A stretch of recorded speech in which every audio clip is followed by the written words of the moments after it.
Кейде кішкентай және үлкен қорқыныштарға жеңу үшін бізде болғаны тек қана уақыт.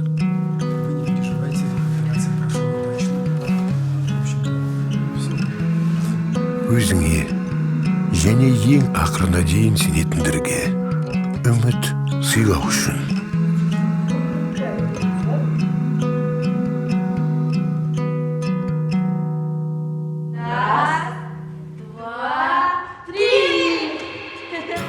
Кейде ауруды жеңілдету үшін және ештеңеге қарамастан берілмейтіндерге күш сыйлау үшін.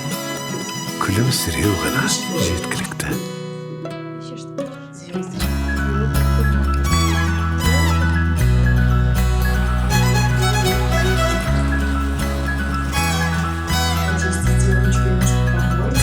Очень скучаю по тебя.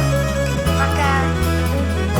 Сондықтан міне 20 жыл бойы сәби қайырымдылық қоры уақытты қуаныш жасымен тыныштықта болатын бақытқа айналдырады. Осы бақытпен біз әрдайым қуана бөлісеміз.